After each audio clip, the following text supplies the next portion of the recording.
This morning. My name is Etoma Edu.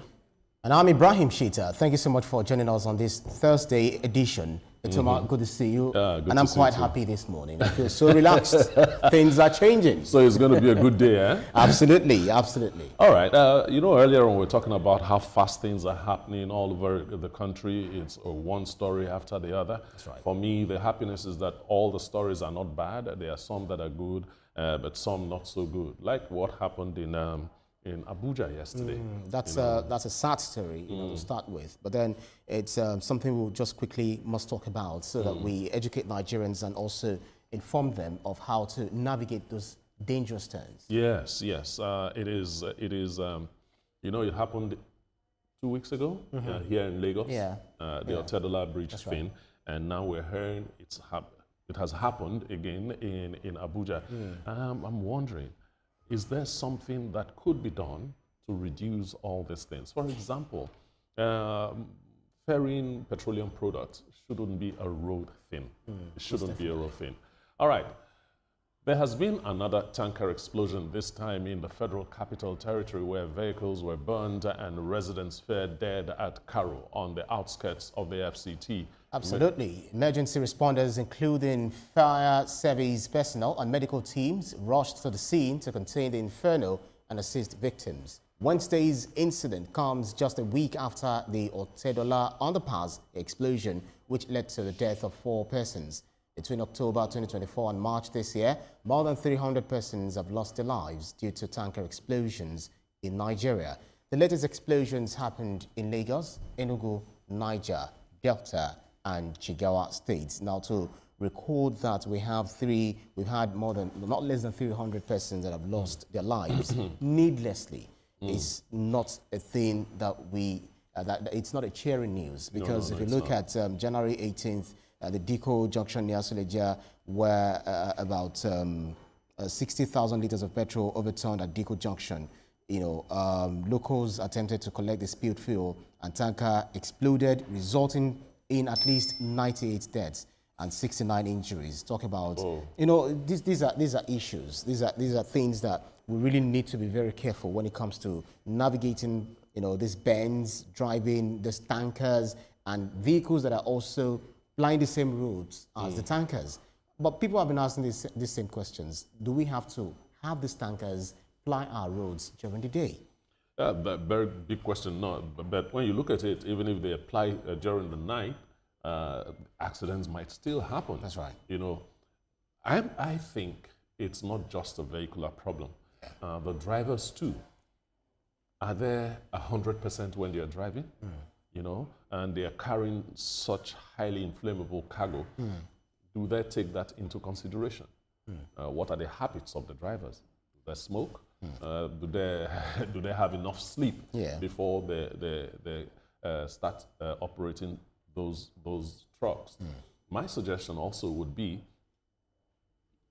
why don't we move these things around on rail? Yes, the rail sector has witnessed a lot of it has witnessed a lot of development in Nigeria recently. Most definitely. Yes. So for where we can transport this thing via rail, maybe we should do that. So if you look at this, they said it actually lost control and crashed on the bridge, leading to fire that rapidly spread to nearby vehicles. Those who were there said that at the scene of the chaos, the motorists and passengers, they tried to flee the area to avoid the advancing flames. And one thing about these explosions is that they do not wait for you to escape. So how do you now do it? Sometimes when I'm in a vehicle and then very close to tanker vehicles, moving on the trucks, moving on the same road, I'm always praying, because I do not imagine. Okay, this morning when we were coming, my colleagues, she saw that one of the trucks that was carrying heavy stuffs like iron and all of that didn't have an indication for the approaching drivers that, listen, I'm carrying everything. You need to be careful the way you navigate through me so that you don't hit me. And it was in the dark. So these are the things that we do, and we cause lots and lots of problems for people on the road and those who are commuting the same, this route. So another one thing that is very instructive is when you find some Nigerians rushing to scoop from this spilled fuel. I do not know what runs through their minds. Look, the commodity is expensive, and you want to take a risk. I mean, no pain, no gain. That's the way that's a stupid game. It is really, really stupid for you to do that. Absolutely. That is a very volatile cargo. It's a very volatile substance, whatever we want to call it. It's not something you want to rush into with a bucket. I mean, carrying it in a bucket is dangerous enough. Absolutely. You remember that, it's one of the reasons why there's this regulation for people not to buy fuel inside the jerry cans because of the highly inflammable substance that it is. But, it's one thing for you to make rules, guidelines, and other things are nothing for people to follow through. Laws only last 1 month. That's max 1 month. Everybody goes back to status quo. That puts a big question mark on our law enforcement in the country. But on a serious note, I truly believe that we should change the mode of transportation of these highly inflammable substances. That's right. We should try and do that. And from time to time, drivers, articulated vehicle drivers should go through some kind of orientation. I know they have associations. That's right. I know there's some kind of system that they operate within. That system should do regular checks, regular checks and all that. And what about the state of the vehicles that they are driving too? There are so many little things that we could do to reduce this. At least 30 vehicles were burnt yesterday. What's the price of one? You know what I'm saying? You don't want to go there. You don't want to go there. Even if it's a rickety vehicle, yes. you can't just go to the market anyhow and say you want to buy it off the market.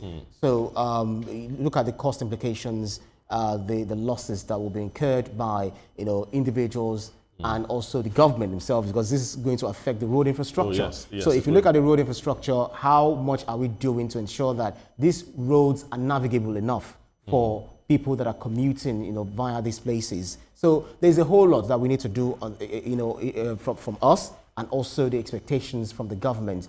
Everyone should fulfill their responsibilities so that we have better, we have safe roads and better commuting. All right, let's move on with the program now. The